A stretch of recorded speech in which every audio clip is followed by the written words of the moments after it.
Do the best you can until you know better.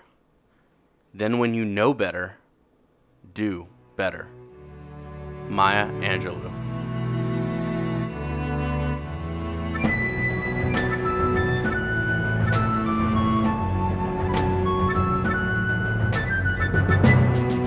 Bending Not Breaking, Season 2, Episode 19, The Guru.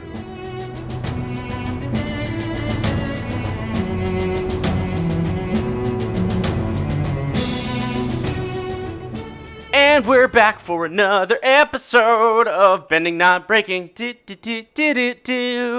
are you doing? Theme song. Do we have a theme song? Well, technically, I think the theme song is like The song that, that we plays actually at the very play. beginning. But I wanted more like a 90s sitcom like theme fake song. fake theme song that Like we don't actually have. Yeah, like a 90s sitcom one where like it's just pictures of us like smiling and like whoops, like things happening, and it's just like Cool story, bro. Happy to the tendency. I think a lot of things happen here. I'm over it. Coming just around the bend. Cool. Yeah, so that's what I wanted, something like that. So that was my welcome to Banana. So, anyways, but you know, if you didn't like it, you didn't like it. But it's episode 19. We are gonna wrap up season 2 in 2 episodes. This episode, and then the next one. Dun dun dun. This one's coming out on Tuesday. The next one is coming out on a very special day. Special day that's not a Tuesday. Not a Tuesday. It's going to be coming out on a Friday. Whoa, May that's so 15th, unheard of. And we'll tell you why next episode. But I'm sure some of you can likely guess why we're doing a little special episode on the 15th. But before we get to that episode, we have to do this episode, which is... that's why we're here, for this episode. All right, Ben, is Who everything are okay? you guys? I'm great. Everything fine? I mean, I know everything's like not fine. I think fine is not the ideal word to use right it's now. It's definitely not fine across the Max, world. how you doing? Are you fine? Yeah, I'm fine. But we are going to talk about Avatar: The Last Airbender. Max doesn't have fine on the same scale as everybody else does. He goes, I'm fine. Y'all haven't introduced yourselves. All right. I'm Ben Pruitt. And I'm Sunshine Mayfield, Max. Thank you. Who are you? You've introduced me. That's our producer. He's great. I like him a lot, and he's fine. Like he said, like he's fine. But we're gonna try to take a little bit of this darker time, and we're gonna try to bring some Iroh style wisdom. I love those. Through looking at episode 19, The Guru, through the lens of self-improvement. And I think that now's probably a really good time for us to be able to focus on that. And so, yes, we are baking bread. Yeast is sold out across America. It's true. Yes, Except we I are have planting gardens. Yep, I did that too. Because y'all are going and getting flowers. Nope, I got herbs. And then for whatever reason, people are selling out TJ Maxx's across the South. More importantly, I want some toilet paper. Ben, you've been so kind to me I have. because you've been letting me use your toilet paper I know. stash during this hard time. I can't wait. I'll collect some. And so some this way, is somehow. going to be like looking a gift horse in the mouth, and I want to tell you that I'm very grateful for your support through this. You use single-ply toilet paper, and I think you're a monster. Sunshine, you know I don't use that. You know that I have that, and we are being forced to use that. Okay, good. Do you not realize that what was the first story I told myself? So I'm glad that we were able to push back on that and take. No, it's like using sandpaper on your butt. It is a terrible toilet paper. So It's all pretty terrible. Oh, Max. On that note, Okay, well, good, because I actually thought about that earlier today, and so I'm glad that this is not the normal you buying just single ply. you know the toilet reason paper. you use Charmin is because of me. That's the same brand I used for years, and you're like, oh my god, I love this, so and then you're fluffy. like, stole it, and then there's none available. Hey, Charmin, sponsor us! All right. Charmin's so much better than the one single ply brand that we're currently Scott using. sucks. But let's talk, and we're going through the lens of self-improvement. But before we get to that, it's time for one of our favorite segments that we haven't been able to do in a while, and that is Max's Uninformed Recap. Oh, I'm so excited. Max, Yeah. Are you ready to get your prompts for the uninformed recap? Sure. So remember, this episode's called The Guru. Oh, okay. And at the very beginning, Zuko speaks with Iroh and seems kind of happy about working in a tea shop and his new place in life. At the end of this episode, Iroh gets an invitation to serve tea to the Earth King. It is incredibly misleading how these two scenes play together in this episode. Your Yeah. 5 keywords are chakras, stinkin' sink, metal bending, illusion, and blockers. How you feeling about all that, Max? I mean, fine. I don't think I could do it with those keywords. It was tough to find the right keywords in this one. All right, Max, you've got 1 minute. Are you ready? Yeah. And away we go. All right. Well, the episode, of course, begins with Zuko speaking with Iroh, and he seems kind of happy about working in a tea shop and his new place in life. And since this episode is called The Guru, it stars Mike Myers as the love guru, and he's throwing up his chakra signals, and everything but the kitchen stinking sink is going into that because it's really important. 30 seconds. Speaking of kitchen stinking sinks, some sinks are made out of metal, and so when he's getting his hot water to make the tea with, he metal bends the sink, which is problematic for obvious reasons, and it creates a illusion. 10 seconds. An illusion that the tea is there, but it's actually not there because the metal was bent and the sink didn't work. 3. So the sink 2, was a blocker. 1. And Iroh gets an invitation to serve tea to the Earth King. Yes. That's Well done, exactly Max. what happens. We shouldn't even have the episode. We nailed should just it. end it there. He nailed it. That's fine by me. Ben, are you ready to recap the episode for realsies? No. There's so much that happens. It is. So you got 30 seconds. On your mark. Get set. Recap. Zuko's happy after getting the flu and then falling asleep and then waking up. And then, oh my god, Aang is going to learn, how to clear his chakra so he can master the Avatar state. And he goes through all of them except one. He can't let go of Katara. And so he decides to realize, oh no, she's in 15 danger. seconds. And so he goes to find Katara, realizes that she's trapped because, the Azula and Trio have captured, all of the Dai Li and turned them into their little minions. And now everything's trouble. Then Zuko gets 3, captured. And then 2, everything just 1. goes to a mess. Zuko doesn't get captured in that episode. Oh, they blend together. There's a clear stop and start. They give you the title card. Well, y'all, hey, I'm foreshadowing for next episode. And recap, if you want to send us your 30-second recap, you totally can. I would love to You hear can send that via that. a voice memo to thearchive@gmail.com. You can also email us and tell us who does them better. Is Sunshine better or is Ben better at it? Who does it better? Or Max. Or Max. Yeah. All right, so let's talk a little bit. We're going to focus on self-improvement. Yikes. So let's talk about that, because here's the kicker, right? You can't just you Google self-improvement and it'll tell you things like, here are the 3 reasons why you should focus on your self-improvement. You'll be a better person. More jobs will open up to you. And it's good to focus on yourself. And those are the 3 reasons. It's all very vague and, it's also and mysterious. It's also condescending in a way. Yes. Ugh. It's the same way, I feel like a lot of people engage with the concept of, self-help also in that manner. Self-help books and reading them feels condescending, or it feels, mushy-gushy. Depending on the author, for sure. And, right? And so it's just, there's this, I think there's a negative connotation sometimes to the concept of working on yourself.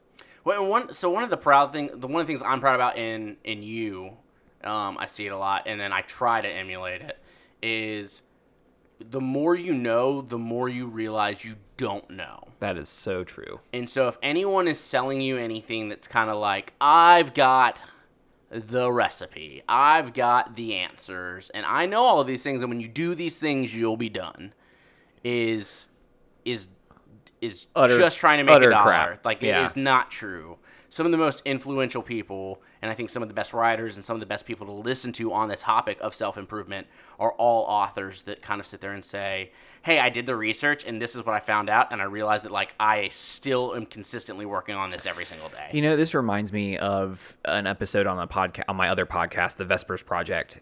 We did a podcast on faith and doubt and how those two are connected. And one of the things that kind of emerged from that conversation is that really just anytime someone is certain about something, I am hesitant. Yeah. I become wary of whatever they're talking about, because as soon as someone is certain, especially around religion and faith, I'm like Philosophy and all of I'm it, like, yeah. if you're so certain, then you have no room for my critique and my inability to have certainty, and so you're making it unsafe for me to be uncertain, right? And so I feel the same way about self-improvement. If you feel like you've got it, you're creating this concept of it's having it and getting it is attainable to the point of like, and I get the idea of like mastery, and like once you've mastered something and but the problem is with mastery, I think that you have the ability to teach, you have the ability to, but you're also not stopping in your growth when you have achieved mastery, right? The more you say you master piano, right? The more you realize how frequently you mess up, how frequently you could have done something better because you have the knowledge base to understand that, like, Yeah. that wasn't as clean as it could have been. And the masters still practice. Absolutely. They still work. And they still mess up. And they still mess, exactly. And so I think that self-improvement is a lifelong goal. It is not self-improved. Like, I'm not self-improved, right? I am working towards self-improvement. There is no, like, achievement in terms of, like, a final journey. There is only goal, like, checkpoints along the way. Correct. Yeah, and I think that that's where, again, a lot of people hit that wall of, like, when do I get to the end, the finish line? And there's not, you consistently have to shift your mindset, because even in things that might be true today become untrue with new information 10 years from now. 100%. Absolutely.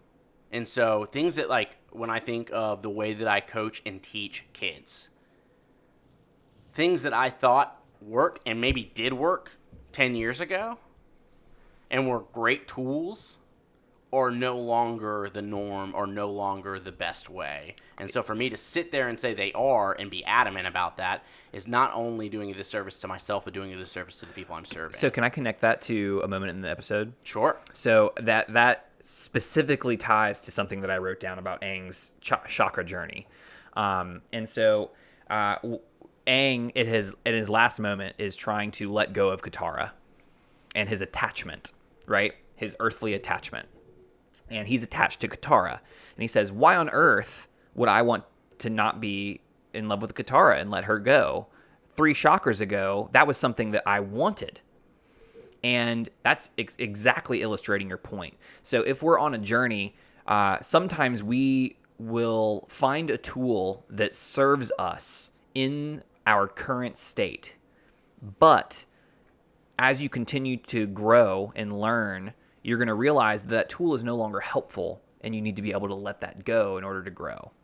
And I think about the Riddle homophobia scale, which we've talked about before, but you can't jump from pity to nurturing. There are steps in between. Mm-hmm. You have to go from pity to tolerance to acceptance to, like, there's a step-by-step growth model. And so me going from pity to acceptance is a step in the right direction. Me going from pity to tolerance is a step in the right direction. It is a tool that is helping me grow, and it's definitely not the end. Correct. Right? There is more to grow. And so tolerance then becomes something that is a thing of the past. And so I need to be able to let tolerance go in order to be accepting. And then I need to let go of the idea that I have to accept you in order to make you okay. Right? I don't have to do that. I need to let go of acceptance so that I can move towards support, et cetera, et cetera, et cetera. Does that make sense? Does that kind of apply to what you were saying? No, absolutely. And I think it's similar to the muscles that you use, whether it's physical or emotional or mental. If you stop using them, how easy you can revert back to old Absolute. behaviors. You know, that's such a good point. I read all of Brene Brown's books, and Who? yeah, I think we've talked about her before. Okay. But like I've read all of her books, and I was recently listening to her podcast, and her most recent one was on the art of the apology, and I have taken her class on that, and then I re-listened to this podcast, and I was like, oh my goodness, I have forgotten all of these points, and I have reverted back because it was not part of my practice. And so yeah, that's a great point. Well, and we'll see that next episode. We sure will. Oh. It's so sad. Let's talk a little bit about one of the things that I want to highlight in this when it comes to self-development is we never really focus on Sokka's self-development throughout the course of the last 2 seasons. We know that he gets better at things, but Sure. It's not really ever a point of focus in the episode. Well, tell me more about that. Well, the reason I'm bringing it up is because we get this moment with him and his father, and his father clearly sees this stretch of, you were kind of a child when I left you and made you the quote-unquote man of the tribe, and now I'm validating you as a warrior, someone who I would trust in battle next to me, someone I'm willing to let be a part of this team. Like, I've seen your growth. I'm proud of you. I'm proud of who you've become. And it's something that we've never really focused on Sokka, because we've always talked about how Aang is growing for the most part, because we're directly involved and focused on that from point A to point B. But there are moments where Sokka has self-improved from the misogynistic mentality of the way he spoke to Katara in the very first episode, to the growth and respect that he has for people like Suki, as he kind of moves forward, and the respect that he has for Toph, and the respect that he sees in other people. So I have a question. Sure. And so help me wrap my head around this. So as you were talking, what's coming up for me is, what is the difference between natural growth and self-improvement? Right. Right? And so because Sokka has surrounded himself by Katara, Aang, Toph, he is putting himself into a situation, I think unintentionally, that is improving his character. Yes. Right? Sure. And so I think my question is, at what point does self-improvement require intentionality versus self-improvement happening over the course of time because of the situations we're choosing to be a part of? Mm-hmm. So I almost see it as, like anything else, the learning model that we're familiar with. 70% of your learning and growth happens when we're focusing on our job. So I'm going to sidestep what we're doing.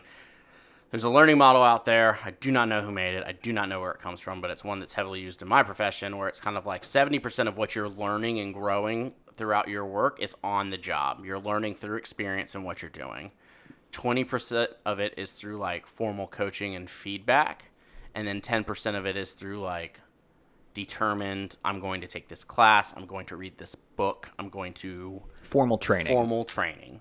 And I almost see it like that, right? So if your inexperiences, 70% of your learning and growth is applying what you are learning and what you are doing and navigating situations and evaluating how you handled certain things, and then 20% of that is getting feedback from the people you're with, the people that you trust, your mentors, your coaches, your gurus, and then 10% of it is you going off and saying, I want to read this book, I want to check out that scroll, I want to speak to that owl before he takes down the entire library. So I think I feel like self-improvement is that. You've got to do the outside work, you've got to read the books, you've got to go to the trainings. Whatever you are trying to get better in, whether it's understanding racial equity, go to the trainings and read the books. Whether it's understanding how to be a better ally, go to the trainings, read the books. And then part of it is doing it and being there and being supportive and then getting feedback from others and the experiences that you're in. And so I think that's, to me, I think Sokka has surrounded himself with the right amount of people to have that 70% be really beneficial for him. So I think my trouble lies in, I think that his growth and development is a byproduct of him being a part of this group, rather than him being like, I need to grow. Yes. I need to, like, so I really want to, like, pick that apart in a way because... And let's, because I think if I'm...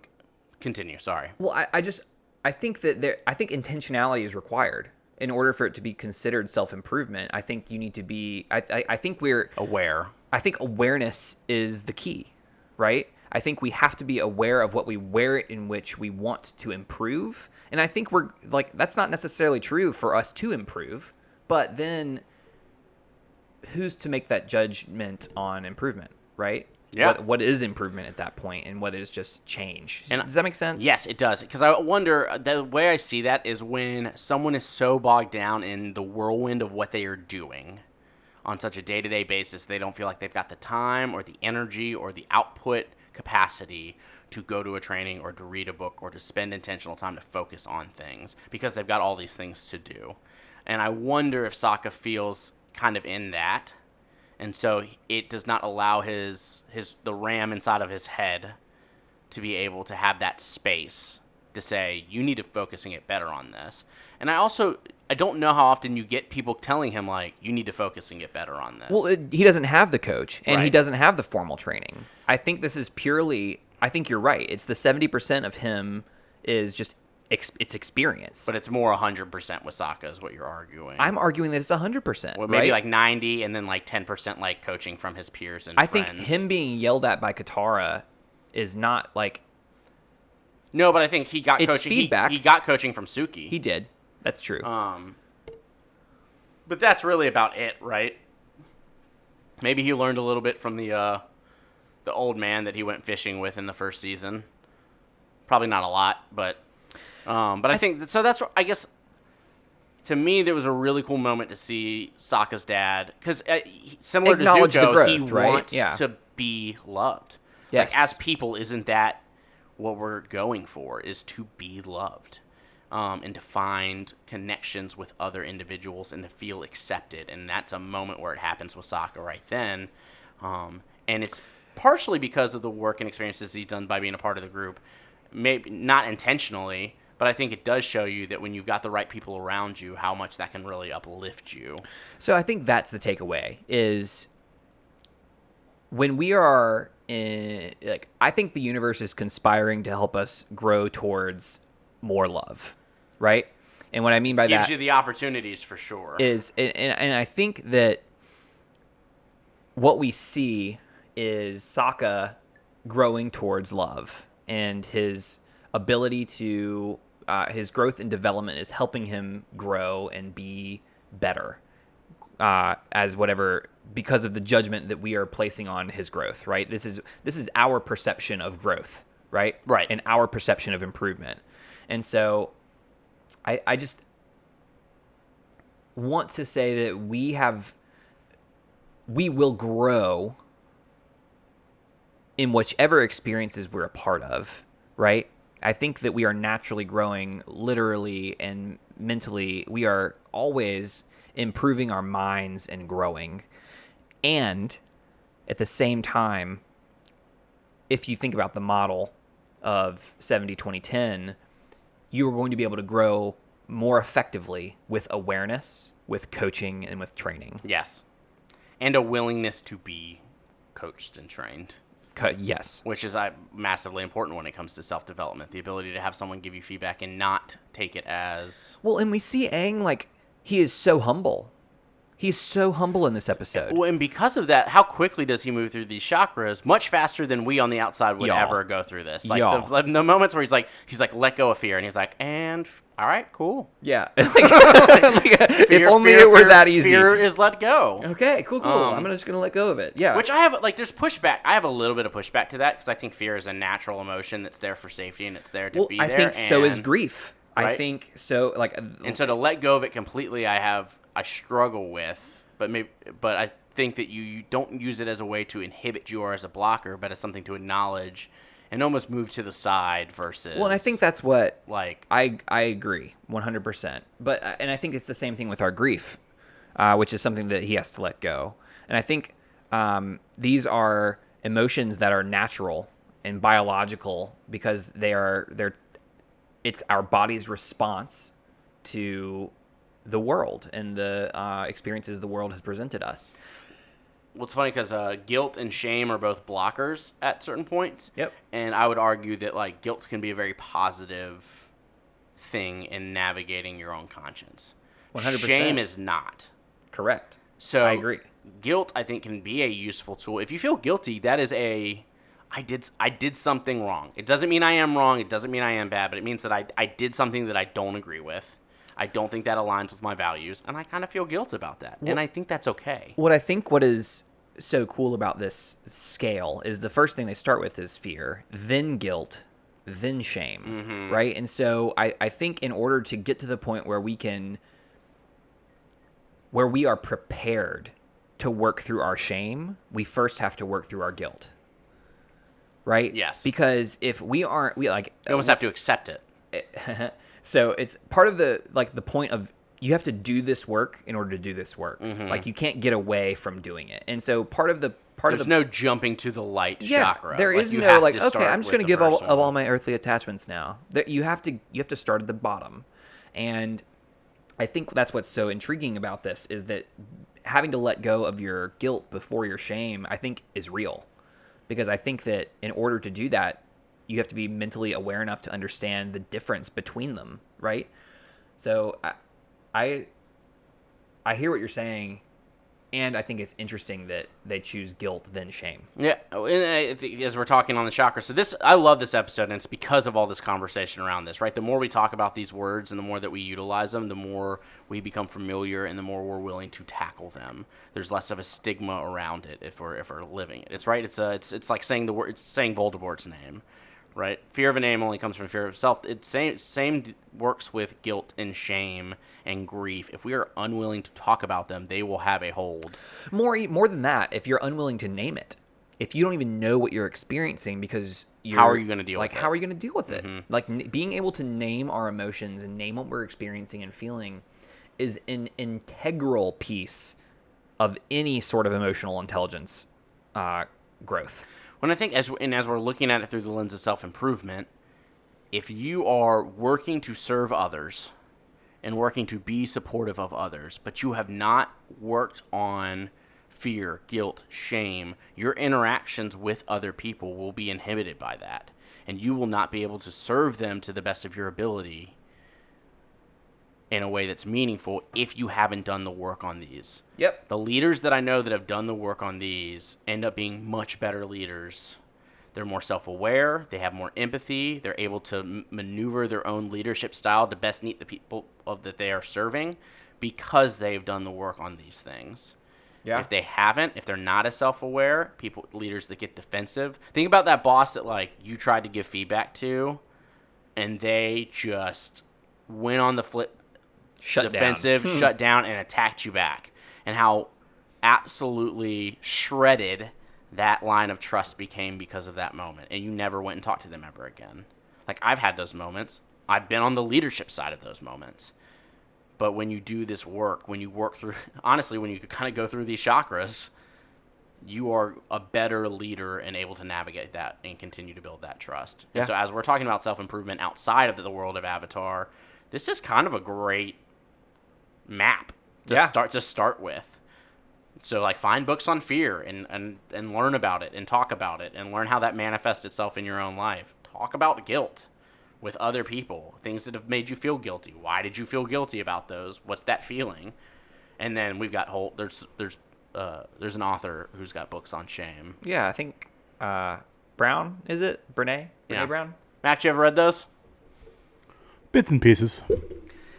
Even Max has read some of those books, y'all. That is just a glowing recommendation. But I think that's just one of the special parts about this episode is that you see that self-development, but it is something that is so tangible for us. I think Brene Brown should sponsor this podcast. She's not giving us a dime. Nah. I'll give her a dime for her next book, though. More. But I think that's one of the coolest parts of that. Because on the flip side of that, we see leadership. Not yet, but we see Azula kind of weasel her way in. We see the illusions that she kind of creates. when it comes to self-improvement. And Well, and I think what's interesting she's is good, right? Well, let's pause there for a second because Guru Patik says that illusion is the problem, but he dives deeper and says the real illusion is separation. Correct. And Azula Loves making some things separate. exactly Loves pitting people against she is each other. the one who is best at creating those Driving lines that of wedge. separation. Right? She drives the wedge. She's the one who's creating that line of separation, and it creates this illusion that people buy into. Mm-hmm. Well, we'll see in the next episode when she starts taking over the Dai Li, Yeah. how much she is able to drive a wedge into them and Long Fei, who has been their leader for years. Yep. And she is able to rip that apart in seconds. And we see the illusion of this fake, I'm so bored and wearing these clothes, and we're clearly Fire Nation, to allow the Dai Li to go tell Long Fei. She's an incredible manipulator of situations. She would be terribly good at Survivor. Oh, she would likely get down to win. the final two. Yeah. But then she'd get taken out. I don't know. She might convince everybody that she played the game really well. I don't know, man. Ben and I have been crushing seasons of Survivor It's unfortunate. on Hulu. Lots of them. And fortunate. So, Can we move to Toph for a second?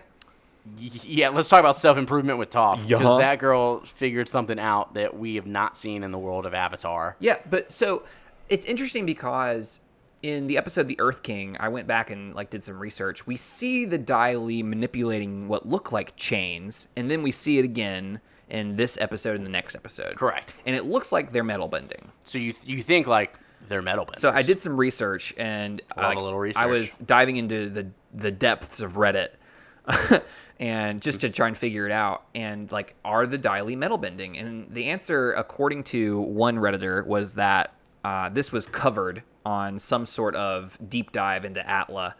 That they are not. They are not metal bending. But as soon as I took notes, I saw these chains. I was like, oh my god, are they metal bending? So I had to investigate. But apparently the answer is no. There's stone or earth involved in those chains. There is, exactly. The way it was worded on the Reddit post was that they were an extension of the earth hands or something along those lines. That was So they send the hands almost and then pull it back with the chains. correct. Yeah. Interesting. Anyway. It happens very fast. They're very good at that. So now that we know they're not metal bending, Toph, on the other hand, is Vince metal bending, to our knowledge. So there's a story that is in one of my favorite books called 3 Seconds. And it's by, I pronounce his name Les Perot, but it's spelled Les Parrot. I think Perot is correct. I think so too, but I might be wrong. Anyway, they talk about this guy who's in a math class back in the 40s who is studying for his final exam, and he goes to class and he is late. He is so scared. He slept in and he's late for this exam. He comes in. Everybody else has already started on their exam. There's only 6 problems on the test. And then there's 2 problems on the blackboard. And so he sits down. He just starts working. He finishes the 6 on the test. And then he starts working on the 2 on the blackboard. And he does not finish. He finishes all 6 on his test. He starts to work on the 2 on the blackboard, and he doesn't finish. And he is just so distraught because back in this time period, if you didn't get a good grade, you weren't getting a job. Right. And so he was just distraught. So he went up to the professor and just begged, say, hey, can I just have a little bit more time to work on the 2 on the blackboard? And the professor looks at him and says, I'll give you 24 hours. He goes home, works as hard as he can, and he can only figure out one of the ones that are on the blackboard. He figures out one. He just could not do it for the other one. And he's just so sad. So he turns it in. He's just resigned to the fact that he won't get a job. He goes to sleep after he turns it in and comes back. The next day, he's woken up by another student who is knocking on the door wildly, says, you did it, you did it. And he's like, huh? And turns out the 2 problems on the blackboard were presented at the beginning of the class as impossible problems to solve. These were problems that no mathematician had ever solved before, and they were thought to be impossible to solve. Even the greatest minds of the world had never solved them, and this guy did. And the moral of the story is he didn't know that they were impossible, right? And I do not think that's a healthy thing to just believe for everything. Oh, everything's possible. I don't know that that's true, but I do think our perceptions of tasks and whether they are possible or whether they're just difficult or etc. do play a major role and factor in whether we try. Yep. And how perceived barriers exactly keep us from even trying in the first place. 100%. And so Toph just ignores this barrier, and she's like perceived and physical. Like she's in a metal cage, and no one has done this before. And so she just ignores it, and maybe not ignores it. I think she acknowledges it and says, "I'm gonna do it anyway." Right? That confidence, that like fortitude, is probably what allowed that strength of will was strong enough to bend metal.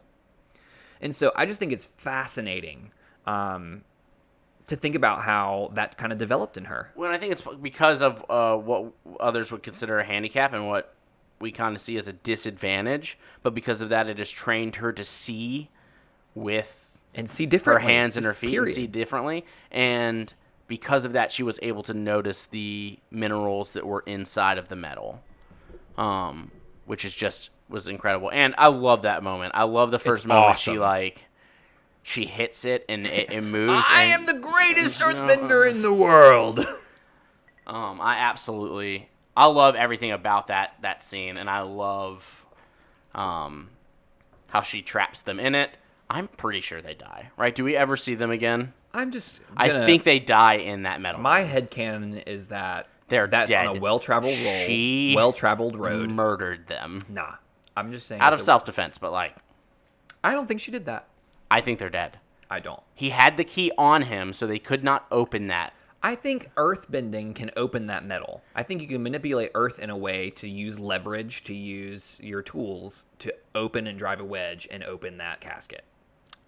Maybe. And I say casket because it was intentionally. They probably did find them dead. I don't think they did. I'm just saying. What do you think? I'm interested in our listeners. My head canon is they died. What's the vote? Can you vote and tell us? Did they die or are they alive still? Soup's dead. And can we also talk about like I just don't believe that dude is a real earthbending master. No. At this point, right? We had this argument earlier this season where what's a master, right? What's a master? All that conversation. It was last season. It was the first time we met Toph. It was this season. Mastery? Maybe mastery, but when we talked about Toph, we said how good of a master could he really be if he could not recognize how good she was. Right. Yeah. And we get this moment where she's like, "I'm gonna go to the bathroom," and he is so quickly to let her out. No other master that we would have encountered at this point would have been so easily duped into being like, "Okay, I'll let you out." Right? Yeah, I think we had a similar conversation with Paku in season 1. So that's my mastery. We talked about mastery with Paku, but yes. So I think he's a dum-dum. I think he's a fake master. I think he's I think he's out to get money, and it's clearly portrayed that way. I think he's like Jeff Winger in Community. He's, except he doesn't really have the credentials to be doing what he's doing. Yeah. That was it's like an reference. online credential kind of a deal. Yeah. So, anyways, anything else we want to talk about in this episode? Because really, a lot happens, but it's all very centered in like 3 to 4 moments. Yeah, I just want to be an advocate for teachers in this moment and in this time, and I think that Aang would not have been able to get to this point without the teachers in his life. Katara, Paku, and now Guru Patik, Toph. He is able to progress as fast as he is progressing because of the teachers that are in his life. And I think that's also because his awareness of how he needs and what he needs to do in order to grow. And so with his combined intentionality and his ability to seek out and believe in teachers, I think he is growing so rapidly because of that. So I want to highlight and thank and bless all the teachers in our world that are putting themselves and their life's work into helping people improve, because don't we all need it? We do. Max, anything you want to add to this episode? Not at this time. All right, great. We will be back in just a moment. We will have our next practice, and then we will jump into our second to last devotion of this season. We'll be right back.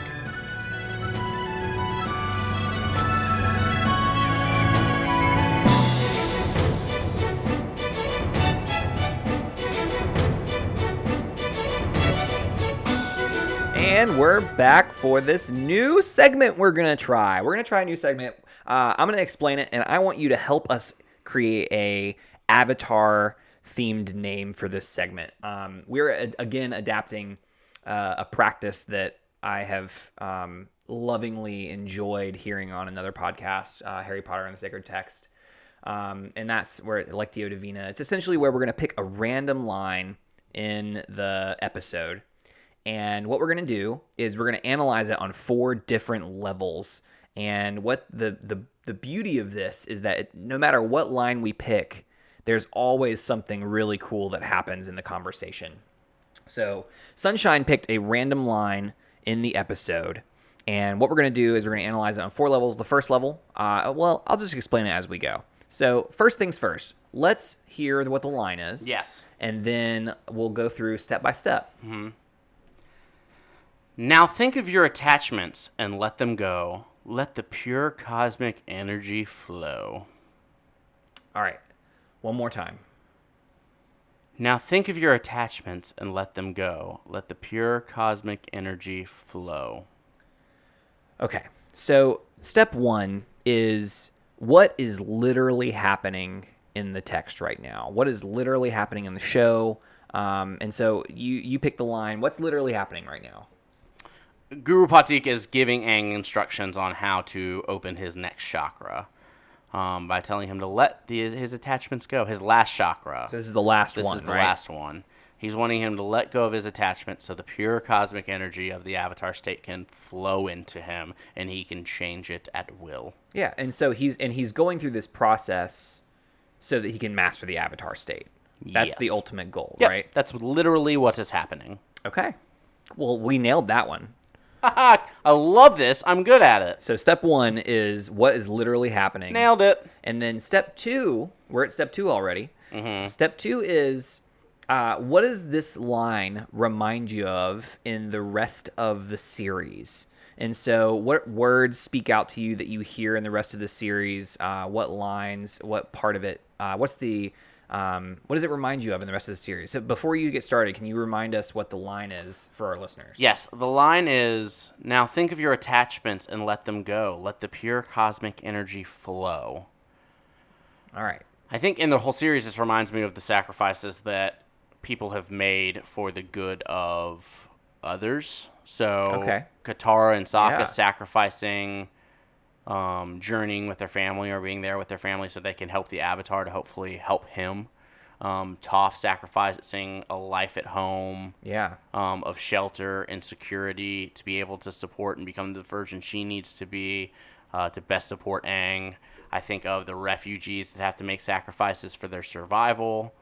I think of Iroh sacrificing a life of in the Fire Nation, secure to kind of stand up for what's right. And so I think of when you're letting go of these attachments, you're letting go of those things. I also think I remember Toph saying something along the lines of, like, let go of it already, as, like, when she gets sassy. Yeah. I think... Like drop it. Yeah, drop it. Get rid of it. Let it go.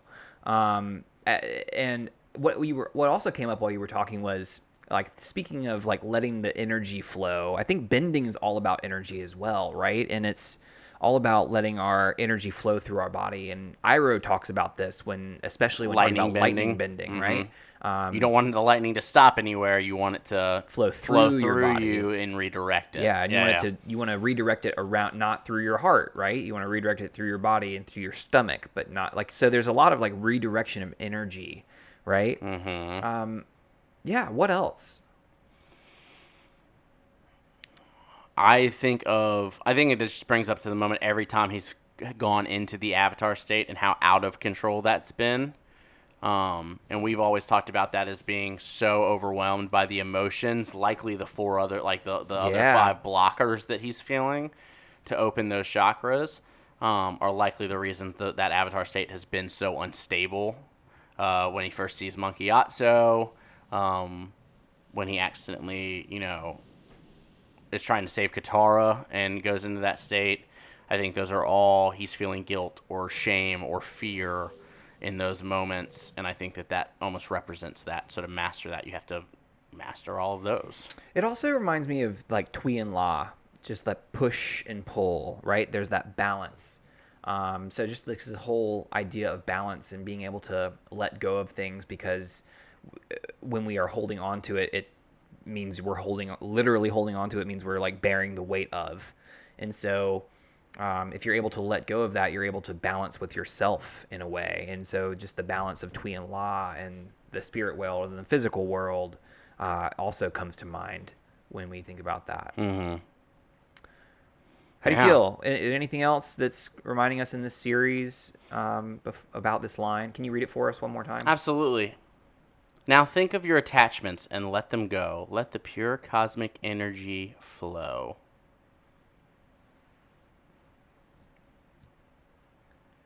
Awesome. Yeah. I feel good. I feel good. So now we're gonna kind of expand it. Notice we're starting off very narrow, and then we're opening up a little bit, and now we're gonna opening up even more to our lives. And so we kept it to the series now, but like, what other allegorical things does this remind you? Other movies and other stories, your life. Ultimate cosmic power! Itty bitty living space. That's exactly what I thought of. 100%. That is literally exactly what I thought of. Yes. Phenomenal cosmic power. Yes. Right?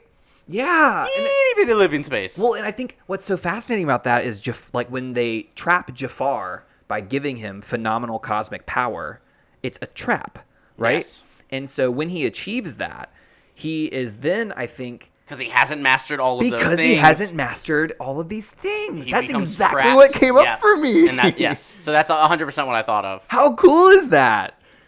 That's But- so neat. So that Man. was the big thing that. So Aladdin, everybody, just in case. Yeah. Yes. Yeah, that was I'm definitely very interesting. upset that there's going to be no Return of Jafar live action. Live action? I'm also very upset there wasn't a giant CGI snake in the live action that was a version. failure. That was, yeah. It was fine, but anyways. So yeah, honestly, that's what it brought up for me was that moment. For sure. It literally, same thing for me. Yeah. Outside of that, Well, I think about letting things go and how, like,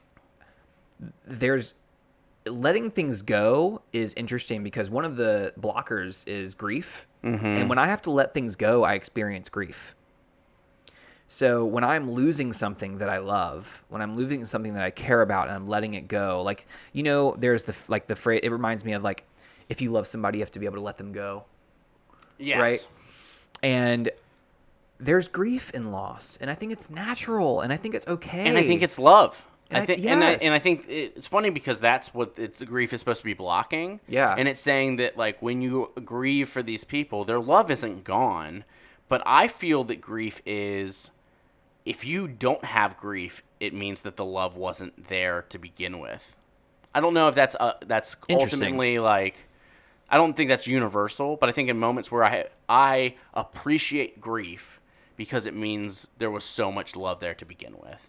I was sad to leave summer camp for the last time because of how much love I had for it, and that caused grief. And that's okay because that's a reminder that the love was there. Well, in a way, and I think that's the difference, right? When you're able to look at it with that perspective, it ceases to become grief. It becomes, so an Inside Out. I still think it's grief. You know what I mean? In Inside Out, how the memories are, when she's young, there's joyful memories, there's sadness memories, there's anger memories. Someone tweeted me how they couldn't have just taken those special golden memories and just sent them up the chute, and the movie would have ended. We're not arguing about this right now. I have to know. But, I could not get over the fact. I was like, just send the balls back up. There's a vacuum right there. I'm going to finish now. So in the end, what starts to happen is there's these infused memories with multiple feelings attached to them. They could have easily gone up the vacuums And and fixed because there were everything. multiple emotions associated with those memories, it shows emotional growth, right? And so when we're able to see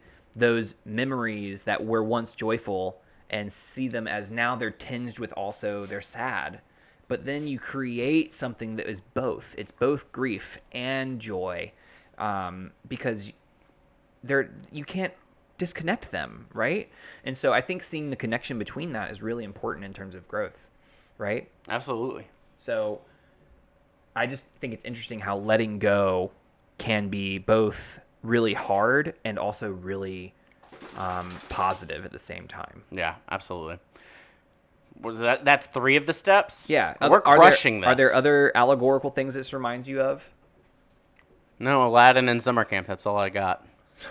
So, yeah, letting things go. There's just so... I feel like there's another Disney movie about that, but I can't put it... Just let it go. It'll come back. I can't think. Wow. Tangled! It's cold in here. Okay, next. Anyway, so 4th step is... Frozen 2 is really just Avatar, by the way. Can we talk about that? No. She just has to master all the elements. You're really getting sidetracked in this really segment right now. I was doing so well. And you really weren't. So, step 4. Ow. Can you read the sentence one more time for us? Yeah. Maybe if you were paying attention, you would have remembered. It's for all of us, Sunshine. Now think of your attachments and let them go. Let the pure cosmic energy flow. This makes me think that Frozen 1 stole from Avatar as well. Step 4 Yes. is if you were to teach a lesson on this sentence, if you were to teach a lesson, what would your lesson be on? Or another way to think about it is, what's something that like you are feeling called to do because of this sentence? Ooh, I'm moving soon, Okay.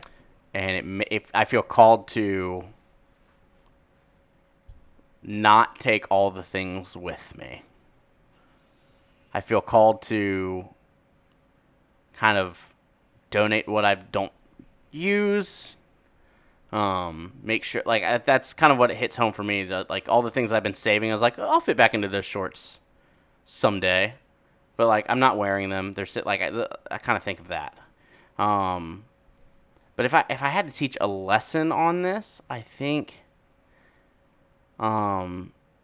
it would focus on a lot of letting go of perceived stories and ideals that we have, and kind of diving deeper into what makes us feel that way, what we can really do with those terrible first drafts. That's kind of where my head went. Yeah, I like that, because a lot of times people focus on like material things when you think of attachment. Like kind of what you were talking about, like letting go of the things you accumulate over time that you don't like. You haven't worn those. When's the last time you wore those shorts? Several years ago, I imagine. Yes, they do Right? not fit. And so I've not been a 34 waist size for a very long time. But moral like of that is that we hold on to these things, and I think letting go of them is a literal way to demonstrate that we're past it. We're ready to move on and to experience the new and the new frontier in a way. And I think if I were to teach something on this, it would be thinking about not just the physical things, but the emotional things that we can let go. And I like how you talked about like letting go of the stories we tell ourselves, because again, it just requires awareness. And in order to let them go, you need to be aware that you're holding on. Mm-hmm. Right. And so I would teach a lesson on how to become aware of what you're holding on to. And that's what I would want to learn about also, is how to acknowledge and learn about what we're holding on to. Yeah. Great. I love that. Yeah. So again, this works with, you can pick a random sentence In any episode. In any episode, that's right. And you can try it and do it. You can do it with a friend. And then do it with a voice memo and send it to us. Yes. We would totally play that Oh, on we our episodes. so would, 100%. We want to hear from you. Do that. Yeah, like starting right now. To the archive@gmail.com. The archive@gmail.com. Yeah, and if you forget that email, you can always check out our Instagram at bnb_pod. Which is the same handle as Or our Twitter. our Twitter. Yeah, exactly. For sure. Bonus content there. We do Avatar Art of the Week, so we post some of our favorite fan art. We post some of our favorite memes. Yeah. Little Iro quotes. Those memes blow up, man. They do. Lots of likes. Yeah. Crazy. Them interwebs, let me tell you. Yeah. All right, well, let's jump to our devotion. We are going to look through self-improvement through air. Air. Yeah. Yeah. I'll go first. So Yeah, do that. I have been getting into brewing recently. I've been brewing. Potions. Yeah. He's a witch. I've been doing some kombucha. You have to say kombucha. You kombucha. cannot shorten that to Booch. just... Yeah, kombucha, yeah. Booch. Stop it. But a lot of people call it some booch. Stop. Anyway, I've also been brewing Kid-friendly some show, and it's dangerously close to some... Gingerbug tea. Turning that into a carbonated tea, which has been really delicious too. It has been good. And a probiotic. It's good for you. Yeah, it's good for your stomach, all that stuff. So I've been thinking about like the process, and it requires open air fermentation, then it's closed in order to develop CO2. And so the liquid bubbles with open air. Yeah, science! And it's so cool, right? These bacteria are eating the sugar and it's creating bubbles, and then that's how you know it's ready to be bottled. That's how you know. And so when it's ready to be bottled, you put it into a bottle and then you make it so that it's closed to the air. And what happens is it starts to build up. And so the carbonation builds up over time. And I made the unfortunate discovery that if you happen to open a bottle very quickly, it will explode onto your ceiling. Y'all, let me paint you a picture of exactly what I saw when this happened. Ben was very gingerly trying to slowly open the cap of this kombucha. And as he's doing it, like a bottle rocket, a geyser flies out of this kombucha bottle, which is only like a 20-inch bottle. It's like a regular soda bottle. 16-ounce You bottle. would have thought that someone would have dropped like 8 Mentos into that sucker. Because it hit the ceiling. It was all over his splattered clothes. everywhere. It was all over the floor. It was everywhere. And what made it even that much more sweet was that the day before, I opened a soda, and it did a little bit of that, but not nearly to this level, and Ben pointed and laughed. And so less than like 24 hours later, sweet, sweet karma reared her head. But the reason I bring that up is because It was everywhere. when you are open to the air, right, what's happening is you are still growing and developing, right? But when you close yourself off to the air, what happens is you're likely to explode if you're not careful. And so I am just kind of taking that as a metaphor, This is right? deep. Well, yeah. And so like I think that when we are able to breathe, literally, we are able to we don't build up, we don't explode. And so I want to think about my self-improvement in a way of like, where am I bottled up and how do I uncap it without exploding? Wow. Yes. Your turn. Yeah. Just taking it all in. Yeah. And I think for me, I am, as we talk about illusions and the illusions that like we're just one element and that we don't all play a really valuable role in supporting each other, which is kind of talked about in this episode. When they're trying to open the light chakra, the phrase is that insight is blocked by illusion. And I think for me, with the windy personality that I have, I can be easily distracted by the illusion. And I think that can be a barrier to true insight, whether it's the way that I'm looking at myself and am I blaming others when things go wrong, or am I looking deep and saying, what role did I play in this?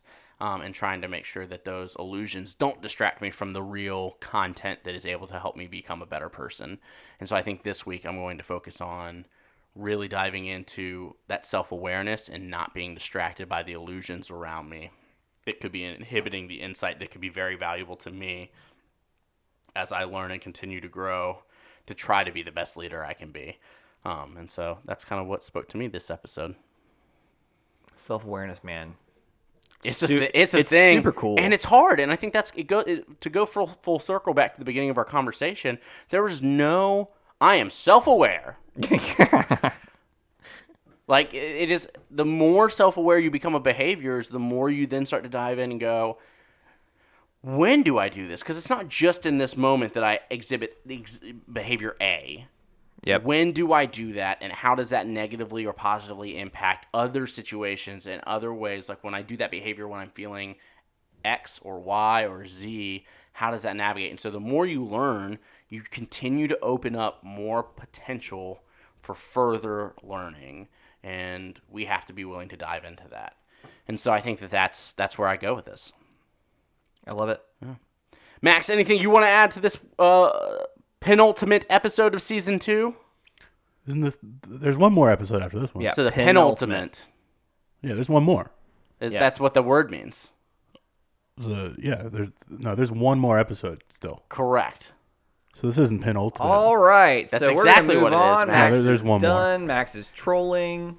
I'm over It's it. fun when he trolls. I like little side tangents from Max every now and I then. like the side tangents, but then it goes on for like an extra 2 Max, minutes. did you see you're a big Robin Williams guy, big fan. Sure. Did you see the new Aladdin, and did you? Did it have Robin Williams in it? It didn't. Well, then did you just answer your own question? You're saying you were not happy with Will Smith's performance? I haven't seen Correct. it. I don't know. Oh, you didn't watch it at all. Watch it. See how it compares. I think Will Smith did fine, kind of owning it and making it his own. I think You have to look at it as the separate. whole holistic movie is. Is he more of like a Agent J Will Smith, or like a Hitch Will Smith, or like a Pursuit of Happiness Will Smith? I think it's closer to Hitch. Maybe a Wild Wild West. I would say it's more Wild Wild West, Will Smith. I don't know if that's a very kind comparison either. That's an interesting movie. Anyways, thank y'all so much for listening. Again, go follow us at bnb_pod on Twitter and Instagram. Send us an email, thearchofe@gmail.com. We'd love to hear from you. And if you would like to support us, you can go onto our Patreon, patreon.com/thearchofe, like Noah's Ark, or the Ark of the Covenant, the Ark of E. And that would be a great place to find us. And then if you would like to, a huge favor for us is just tell your friends. If you got friends that love Avatar, The Last Airbender, just tell your friends about this podcast. Word of mouth is the greatest. And thing then you can do for us. if you could follow us on Spotify, that would be awesome if you feel so inclined, or if you would like to rate and review this on Apple Podcasts. All of those things would be incredibly helpful. Truth. As we continue this show. We're excited after this to bring you season 3, and then we hope to do all of the Legend of Korra as well. Yeah, there's some exciting stuff coming in season 3 too. And so, please share this with your friends. Follow us on Spotify, and rate and review on Apple Podcasts. That would be a huge help to us. Thank you so much for listening. I am Sunshine Mayfield. This has been Pruitt. And this has been Bending, Not Breaking. Thanks, y'all. Okay, goodbye.